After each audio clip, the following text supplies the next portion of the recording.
Ela é atriz, jornalista e escritora. Aqui ao meu lado, no Reserva Cultural, Ana Tavares. É um prazer estar aqui no programa. Muito obrigada pelo convite.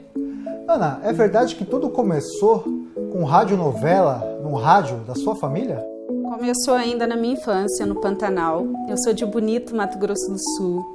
E eu me lembro assim, por volta de... Eu tinha uns 7, 8 anos. Meu pai sempre colocava na radionovela. Era a Rádio Nacional da Amazônia. E eu ficava presa ouvindo a radionovela. Eu falei, gente, que interessante. Quando eu crescer, eu quero ser isso, eu quero fazer isso. E eu me emocionava desde menina ouvindo radionovela. E depois eu comecei a me destacar nas redações do colégio.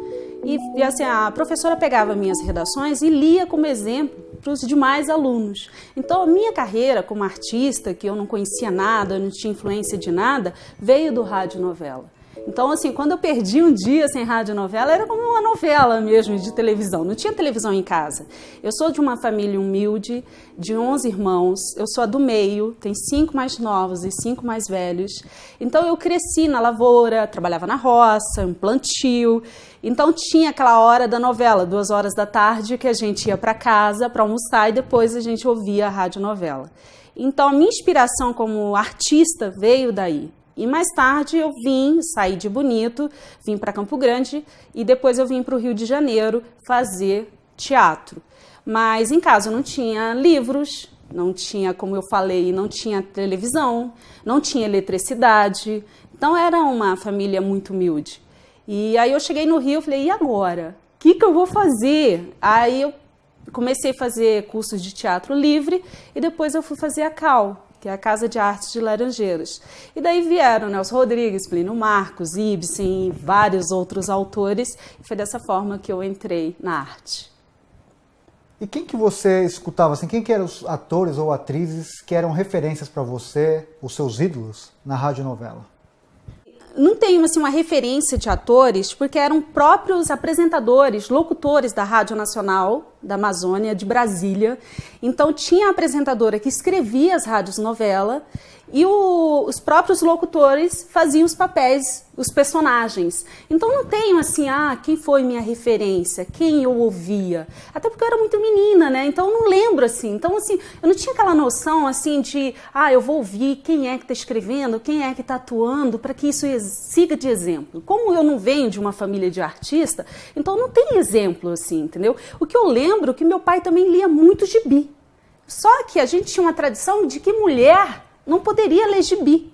Então eu lembro que uma vez a minha mãe me pegou eu lendo um gibi e ela ficou assim, me colocou de castigo porque eu não poderia ler gibi, entendeu? Era uma coisa totalmente, eu acho que machista, entendeu? Então não tem uma referência assim, quem foi minha referência como ator, como escritor. Eu só lembro que veio essa paixão que eu nem sabia o que significava. O que era teatro?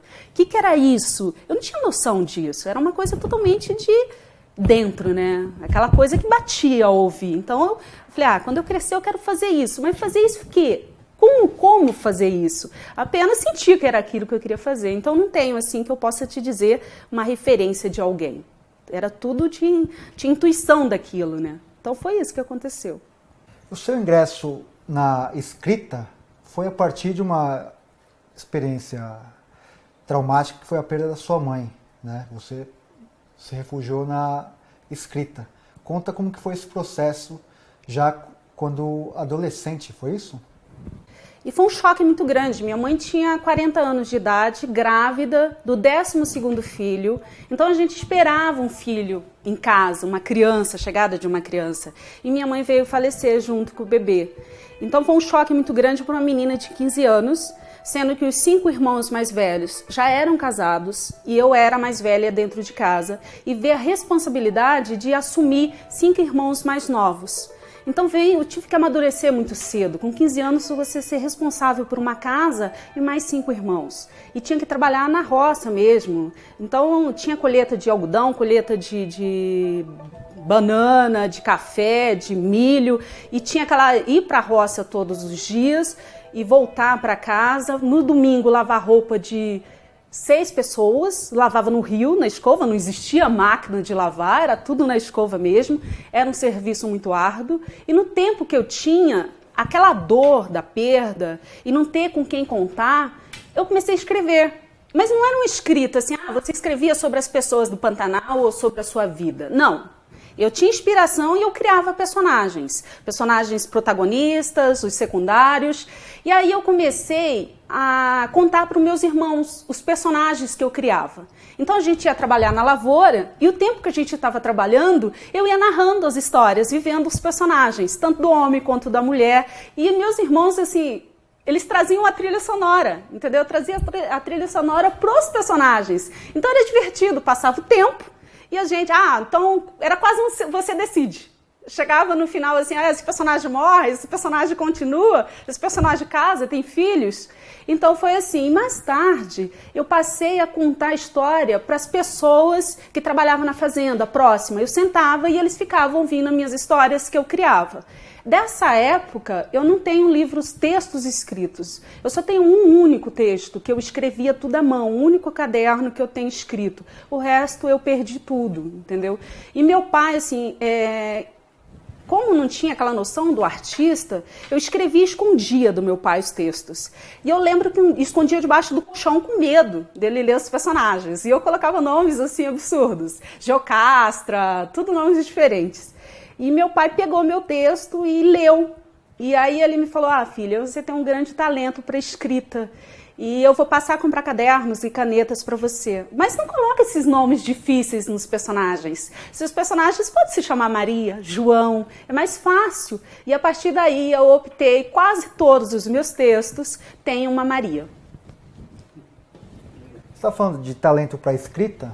Você já escreveu peças para teatro, roteiro para cinema e também um livro de contos. Eu queria que você falasse dessa produção abrangente e variada que você conseguiu produzir em tão pouco tempo de vida.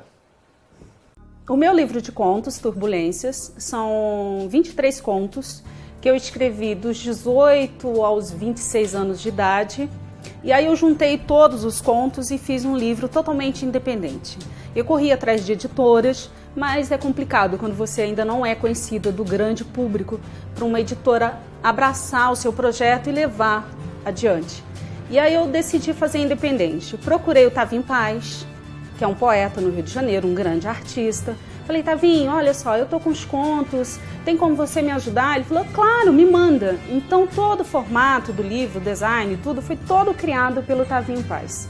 E a partir disso eu levei numa gráfica e fiz 500 exemplares do livro de contos.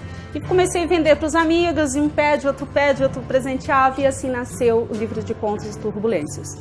As peças de teatro tem Os Degradantes, Trava-Língua, Uma Viagem entre o Ouro Preto e Mariana, As Calejadas e O Zigue-Zague do Amor. Eu escrevi, eu sou muito assim do momento. Posso estar num bar e no momento vinha aquela ideia e eu comecei a escrever. Já escrevi numa rodoviária. Os Degradantes, eu cheguei na rodoviária de Belo Horizonte, eu vinha para São Paulo e eu comecei a ficar tão inspirada que eu não comprei passagem. Eu fiquei assim o tempo todo escrevendo. Eu parava porque minha mão doía, aí eu tomava um café e voltava. Aquele momento na rodoviária foi um momento totalmente de inspiração. E assim nasceu Os Degradantes. Teve leitura na Casa da Gávea, no Rio, e foi muito bem aceita. São 4 personagens. Trata do universo do jovem, do sexo, das drogas. Esses jovens que são sustentados pelos pais que não trabalham, vivem de mesada. E já a viagem para o Ouro Preto e Mariana me inspirou uma viagem a Ouro Preto, exatamente. Eu acordei de manhã, peguei a mochila, coloquei nas costas e fui para Mariana. Então isso me inspirou a escrever essa história. E quando eu estava voltando para o Rio, eu peguei o táxi. E aí eu conversando com o taxista, e ele me disse assim, "Nó, você é tão bonita, você faz o quê?" Aí eu falei, "Sou escritora." Ele falou, "Ah, legal. E você está escrevendo o que agora?" Aí eu falei, "Eu estou escrevendo uma nova peça, que é Uma Viagem entre o Ouro Preto e Mariana." Aí ele falou, "Legal. E a minha filha, eu acabo de perder uma filha que tinha aproximadamente sua idade, e ela morreu de câncer." Então, desse momento, eu fiquei muito chocada, assim, né, com o relato de um taxista que eu nem conhecia. E a minha personagem morre de câncer, em homenagem a esse taxista que nunca mais eu tive contato. Então, a minha personagem de uma viagem entre Ouro Preto e Mariana, eu dou um fim totalmente triste, oposto das minhas outras personagens, em homenagem a esse taxista. Já As Calejadas foi um texto de uma amiga que veio e falou, eu quero fazer uma comédia, vamos fazer uma peça junto. Eu falei, legal. Ela falou assim, eu queria fazer uma peça da mulher aos 30 anos de idade. Aí eu falei assim, mas já tem texto das mulheres de 30 anos, eu não quero fazer uma peça em cima de um tema que já existe. Vamos falar da mulher hoje? A mulher independente, a mulher que quer casar, a mulher que quer ter filhos, que sai pra noite, a mulher que sonha, por que não? E aí eu fui numa festa, e chego lá, tá as moças tudo conversando, não, porque a fulana é bobinha, a fulana é aquilo. Pô, nós não. Nós já estamos calejadas, a gente não acredita mais no homem, aquele conto de fadas que vamos casar e ter filhos, que somos calejadas. Eu falei, somos calejadas. Aí eu fui para casa e falei, não, a peça vai chamar As Calejadas. E daí veio o nome para As Calejadas. Já os curtas, o Boa Noite Cinderela, é a direção do cineasta Neville de Almeida, o argumento é dele. Então eu escrevi um roteiro em cima da ideia de uma pessoa, que é o contrário das minhas peças, que minhas peças são momentos, são inspirações. Falei, cara, e agora? Escrever sobre Boa Noite Cinderela. O que eu faço? Comecei a pesquisar como que era o golpe, não sei o quê, e aí nasceu o roteiro, que é um filme que foi exibido no Canal Brasil. E aí eu atuo como a protagonista do filme, eu e o Otávio Terceiro. É um filme lindo que eu adoro. E fiz Alma, que é um roteiro meu e direção minha. E eu estava fazendo assistência de direção de um curso e uma atriz de Portugal, Carla Pinto, falou assim, amei seus contos. Ela leu meus contos e falou assim, eu estou apaixonada pelos seus textos. Escreva um roteiro, vamos fazer um curta? Eu falei assim, Carla, não é fácil fazer um curta. Primeiro você tem que ter dinheiro, e a gente não tem dinheiro. Tem que ter equipamento, pelo menos equipamento, uma câmera, com quem vai filmar? Aí ela falou assim, não, vamos tentar. Aí ela trouxe um CD da Enya, mas eu já tinha um CD da Enya. Mas mesmo assim eu coloquei em casa e fiquei de madrugada, umas 2 horas da manhã, e eu fiquei lá ouvindo a Enya, andando, falei, o que eu vou escrever, pensando nessa atriz portuguesa, o que vai nascer disso? E aí nasceu Alma, que é um personagem, uma mulher que vai visitar uma casa e se passa todo como se ela realmente fosse viva, e no final, é um filme totalmente poético, e no final ela faleceu, ela está visitando aquele ambiente. E aí veio o Alma, como a gente produziu isso? Eu falei, a ideia a gente tem, eu liguei para os atores que eu conheci, tô fazendo o meu primeiro curta, quer participar? Não tem grana. A ideia era essa. Não temos dinheiro, você aceita fazer sem cachê? Não, tô dentro. Todo mundo era ok. Figurino a gente também não tem, você vai ter que trazer suas roupas, e eu vou falar, não gostei, vamos fazer uma seleção aí. Mas e agora? Quem vai fazer a direção de fotografia? Porque eu acho linda a direção de fotografia. Se tem uma boa direção de fotografia, é maravilhoso. Se não tem, não vende a sua ideia. E aí tinha o Rômulo Fritz. Eu falei, gente, o Rômulo é ótimo. Como que eu vou falar com o Rômulo? Rômulo, eu estou aqui só com ideia, com um roteiro. Como que... Aí marquei uma reunião com o Rômulo. Rômulo, aqui está meu roteiro. Se chama Alma. Aí ele pegou e leu num café, rapidamente. Aí eu falei assim, só que eu não tenho dinheiro. Não tenho nada. Só tenho os atores e o roteiro e a ideia. Ele falou, onde vai ser a gravação?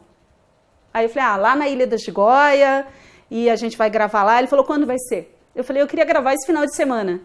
E foi surpreendente, porque no dia da gravação, ele chegou no local da gravação 6 horas da manhã, e quando eu fui buscá-lo, ele estava assim com um carro totalmente equipado com tudo que você possa imaginar. Com tudo, até fumaça de efeito, uma equipe. E o filme aconteceu em 3 dias. Durante a filmagem, um ator que era muito meu amigo, que ele até me chamou para dirigir uma companhia de teatro, veio a falecer no dia da gravação, o Leandro Tassi. E quando eu finalizei, até foi o Rômulo que me ajudou na finalização do filme e tudo, o Rômulo veio a falecer. E o dia que eu vim exibir esse filme no Cine Joia, em Copacabana, caiu um temporal no Rio de Janeiro e 30 pessoas conseguiram chegar para assistir o filme. Falei, não, apesar de tão poético esse filme, é melhor deixar ele aí na gaveta. Então, não mandei para festival, tá lá. Eu amo o filme, acho ele totalmente poético, mas tá lá guardado, me dando inspiração para começar um longa, quem sabe. Como que é para uma atriz empunhar uma câmera? Muda a chave, sai a cabeça de atriz, tem que mudar para a chave da cabeça de diretor. Como é se posicionar diante da produção e também do elenco para fazer um filme? Então, eu acho que eu sempre soube muito separar a minha carreira de escritora, a carreira de atriz e a carreira de diretora. Eu sou formada em jornalismo, então assim, quando eu ia fazer a edição, porque normalmente eu sou muito exigente, eu gosto de participar da montagem, tá ali, eu sabia separar a jornalista que estava ali e a mulher que estava do outro lado vendo a montagem. Então sempre soube separar. E aí, como passar do papel de atriz para diretora? Primeiro porque eu tinha um elenco maravilhoso, uma equipe maravilhosa. A ideia surgiu de uma atriz, e no meu caso outra atriz, e de repente eu estou num setor de filmagem com 16 pessoas. Então, assim, você ter essa cabeça para você comandar 16 pessoas. Mas quando tem harmonia, tem paz no ambiente de trabalho, você não comanda. É uma troca o tempo todo, você está trocando. E aquela equipe toda está torcendo para que aquilo aconteça, que aconteça da melhor forma possível. Então foi incrível, não teve aquela... Eu lá de fora falando, faz isso. Mas eu estava me sentindo também um pouco ali no personagem do atriz. Eu acho que todo diretor deveria fazer um curso de teatro, que é maravilhoso, que você traz, se põe no lugar do ator. Então foi maravilhoso, foi uma experiência incrível. Cinema Nunca Mais, Guará Ladrão, entre outros curtas que você atuou. Como foram os convites? O que te faz aceitar um convite e recusar um convite para trabalhar em cinema? Então, o cinema foi uma coisa totalmente, assim, a minha ida para o cinema, a minha estreia no cinema, foi totalmente inesperado. Ao contrário de muitos atores e atrizes que fazem teste para entrar no filme, o Guará Ladrão de Estrela foi na verdade, o falecimento do Guará, que é um grande ator de cinema. Estava acontecendo o velório do Guará, foi um velório mais incrível, posso imaginar, tem velório incrível? O do Guará foi incrível. Os amigos falando poesia, rindo, todo mundo alegre, aquela harmonia de amigos. O Guará roubava livros, o Guará é o grande ator. Então estava todo mundo ali naquela harmonia. E de repente o Fábio, que é um diretor de Belo Horizonte, estava filmando o velório. Ele fez um documentário. E quando eu fui ver o documentário, que eu recebi o convite teve o Festival de Cinema do Rio, o filme foi selecionado, e eu estava lá na telona, linda, entendeu? Num momento triste. E foi uma imagem muito linda, que eu lembro que eu estava assim, usando o vestido preto, meu cabelo totalmente longo, preto, e ele fez umas imagens, eu fotografando o caixão do Guará, e de repente o caixão do Guará andando para a hora do enterro, e eu andando e fotografando. Eu adoro fotografar, eu amo fotografar. E eu estava registrando com a câmera fotográfica aquele momento.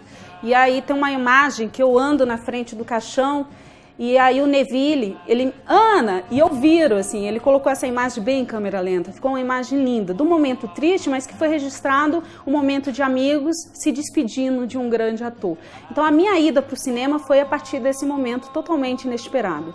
A partir daí, o Fábio Carvalho me convidou para fazer outro filme dele, que foi um longa, Cinema Nunca Mais. Aliás, eu vim assistir 7 anos depois da filmagem e o filme está maravilhoso. E depois veio uma participação em outro filme, em sentido bélico para as coisas belas, de um diretor de Belo Horizonte. Depois eu vim participar de um filme, um documentário sobre a vida do Hélio Oiticica, que eu danço de Paraná. Então, assim, eu estou aberta a convites. Eu amo cinema, eu amo a sétima arte.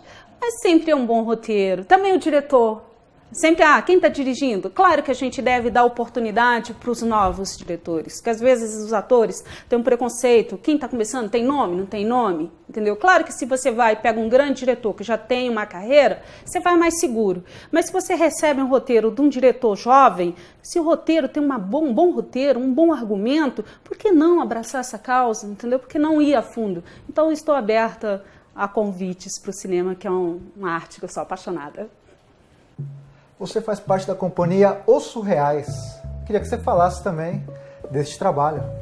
Então, a companhia Surreais surgiu do sonho da ideia, do desejo, do objetivo de 6 atores. O Vitoriano Rezende é um ator que me convidou para uma reunião que estaria acontecendo na casa de uma atriz, da Bárbara. E eu fui para essa reunião. E aí a gente sentou e conversou, olha só, a ideia sempre foi montar uma companhia. Eu já tinha feito isso antes e não tinha dado certo, porque o ator tem que fazer evento, tem que trabalhar, tem que ter dinheiro para pagar suas contas e nem sempre vai estar ali podendo estar nos ensaios que não tem grana, não tem renda. Então acabava acontecendo que não acontecia, morria ali.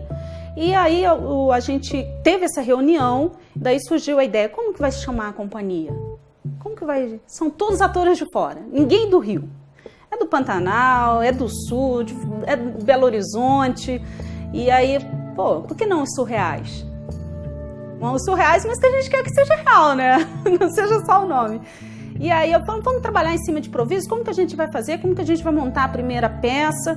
E a gente começou a fazer trabalho de corpo, fazer improvisação. E aí, vamos trabalhar sobre o tema amor. Eu falei, meu, o tema amor tá tão banalizado, todo mundo fala sobre amor. Mas vamos falar de amor de uma forma diferente?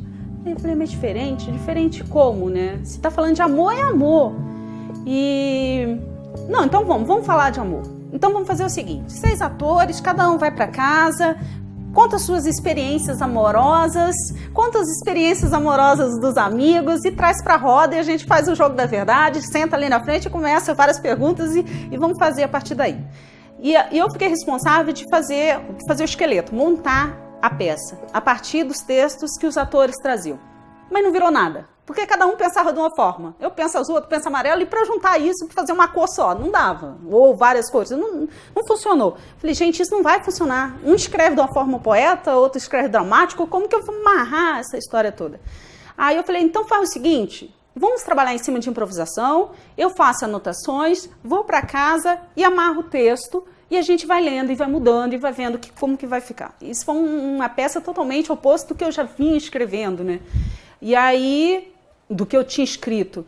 Aí surgiu esse assim, eu falei, então tá. Aí eu trouxe a primeira vez o texto, pô, tá legal, tá maneiro. Só que eu voltei pra casa, eu falei, meu Deus, tá muito poético essa peça. Quem vai aguentar sentar na cadeira e ficar ouvindo tanta poesia? Tem que ter um...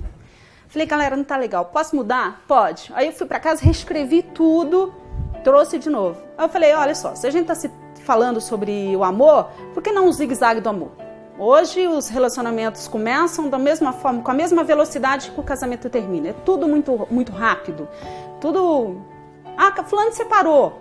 Já? Mas não acabou de casar? Não tem 3 meses que a pessoa casou? E aí eu falei assim, então vamos fazer o zigue-zague. Essa troca de relacionamento, conheceu, acabou, teve um casamento, daqui a pouco acabou, vamos começar assim. E aí surgiu o nome zigue-zague do amor. E aí a peça, quando foi no mês de dezembro, isso foi dezembro do ano passado, veio o Natal, veio o Ano Novo e a peça estava no meio. Então era a partir das improvisações que eu ia escrevendo. E eu cheguei e falei, ó galera, o seguinte, a peça está no meio. Eu tenho liberdade de finalizar a peça? Total, pode escrever. E aí do meio para o final, em cima, claro, da ideia que a gente já vinha trabalhando, eu terminei o zigue-zague do amor. E a gente está ensaiando essa peça toda quarta e sexta-feira no meu apartamento. A gente une todo mundo, é um grupo de 6 pessoas que tem uma energia, uma harmonia total, então tá tudo fluindo. Chegou o Raul Franco, que é o nosso diretor, ao ler a peça, ele entrou totalmente no universo da peça, eu digo assim que ele leu a alma do texto, porque ele já trouxe várias ideias, ele trouxe o tango para a peça, porque os assuntos, a peça se passa num bar, então estou aqui conversando com você, daqui a pouco já passa para o outro ator conversando com outra atriz, de repente volta para você, está no mesmo assunto, já está em outro assunto, e citando do amor, dessa busca pelo amor, ou o outro casal que já está num casamento totalmente frustrado e está buscando coisa nova para manter aquele relacionamento, ou está vivendo aquela dor daquele relacionamento, mas não quer perder pelo medo de ficar sozinho. Então a gente está vindo nesse caminho aí, trabalhando com a ideia da gente entrar em cartaz no segundo semestre desse ano. Estamos buscando teatro, vendo pauta e já estamos com o projeto pronto. E cada dia que passa, está chegando mais gente na companhia, a gente já está com a figurinista, a gente já está com o fotógrafo. Então, cada dia que passa, a família está aumentando. Já temos um produtor, o Léo Brasa. Então, a nossa companhia, assim, eu digo que é uma família que não para de crescer, cada dia que está vindo mais. E a energia do nosso grupo é tão bom que parece que quando chega uma pessoa que não tem a energia, parece que não fica, a sensação é essa. Apesar que até agora só chegou gente bacana, entendeu? Que venha mais e mais, venha somar e formar uma família imensa. Os surreais, que é real, a peça Zigue-Zague do Amor. Ana Tavares, o nome desse programa é Zootropo e o subtítulo é Revelar para você o que o cinema te revela. Eu queria saber de você o que o cinema te revela. O cinema é tão mágico, tanto que é a 7ª arte. E eu fiz o meu primeiro curta-alma e agora estou com um projeto de fazer um documentário, já estou trabalhando nisso, sobre o cineasta Neville d'Almeida, que é um grande artista que eu admiro muito, e eu estou trabalhando nisso. Então o cinema, para mim, não poderia ser coisa diferente, a não ser amor, a não ser sonho, a não ser realização, a não ser busca. Por mais que diga, é árduo o caminho, todo caminho é árduo, não está fácil para ninguém. Seja um médico, seja qualquer outra profissão. Está totalmente difícil, mas nada é impossível. Só basta acreditar, correr atrás. E é isso aí, cinema, 7ª arte, estou dentro. Stickman, born and raised at the light of a dark day. Oh, the calm before the storm. Oh, you were right. All alone. If only I hadn't lost my mind. Oh, blues, blues, I do know.